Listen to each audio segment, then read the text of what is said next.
Já comprou todas as prendas de Natal? Lembrou-se da sua? Estamos a oferecer 40 passes anuais da Zone e um deles pode ser seu. Assine hoje até 55% de desconto e habilite-se a ganhar. Tudo em observador.pt. Horas.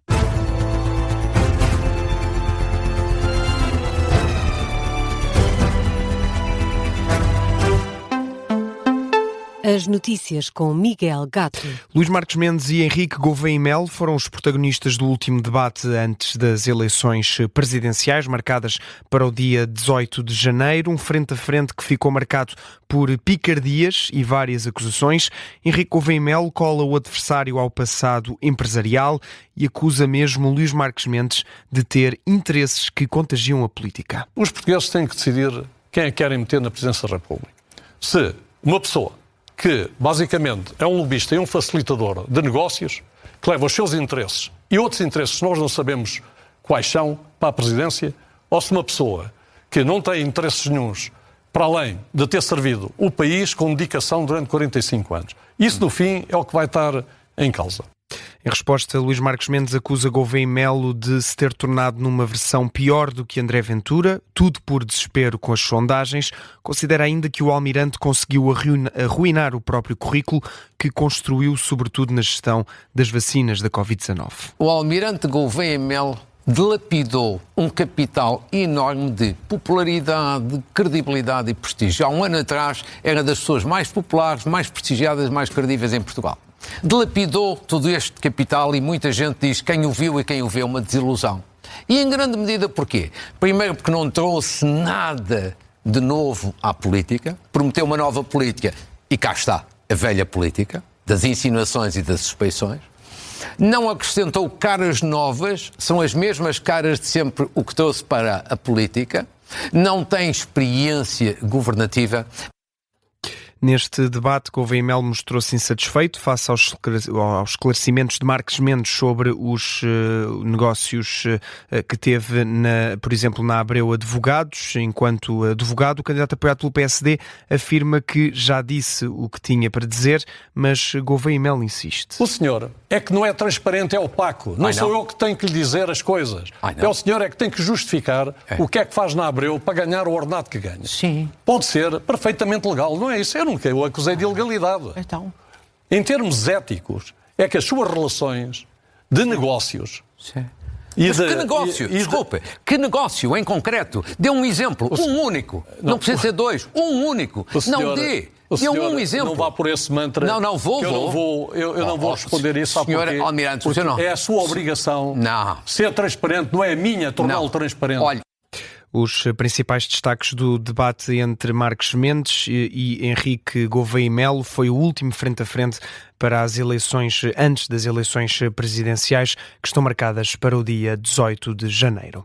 O Conselho de Redação da RTP critica as acusações do Ministro da Educação e pede à Direção de Informação que tome uma posição firme. É a reação à entrevista ao jornal Eco, em que Fernando Alexandre acusa a estação televisiva de descontextualizar as suas declarações sobre a degradação de residências universitárias.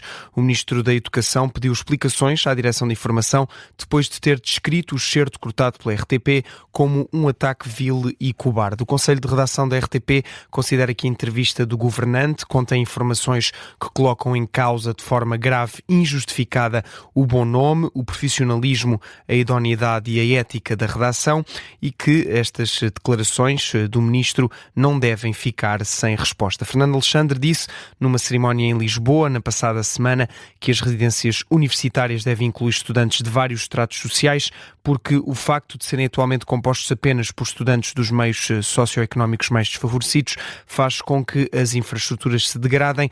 Ora, mais tarde, o Ministro esclareceu que estas declarações foram tiradas do contexto e que estava apenas a dizer que eram as instituições universitárias e politécnicas que permitiam esta degradação das residências universitárias. Os feriados não vão ser impedimento. Os hospitais públicos têm de garantir altas médicas aos doentes internados, mesmo nos dias dias em que o Governo decretou tolerância de ponto.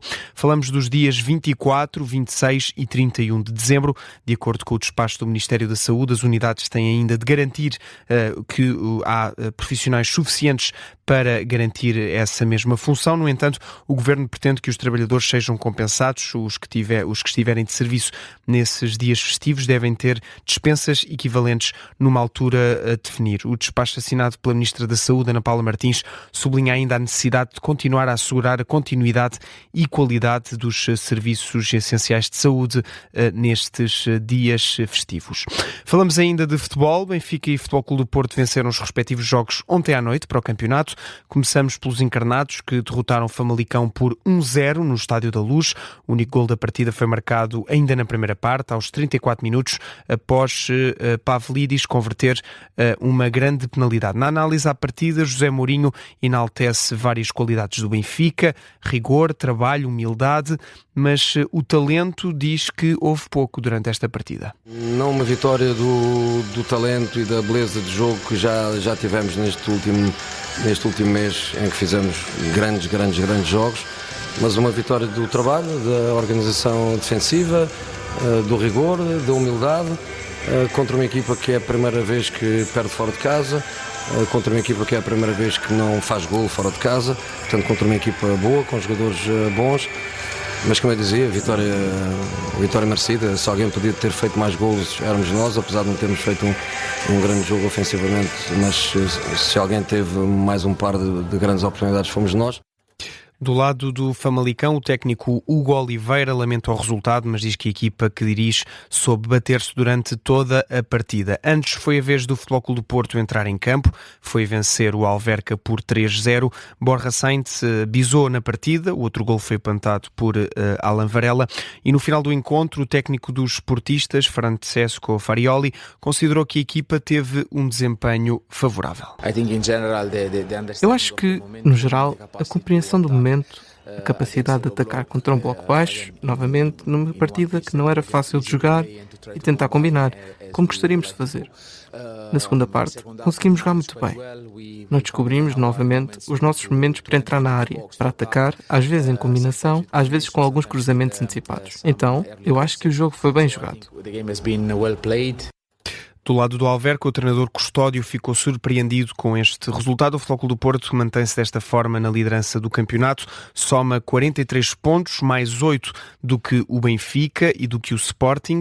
Este último à condição. Os Leões entram hoje em campo às 8h45 em Guimarães. Vão defrontar o Vitória Sport Clube.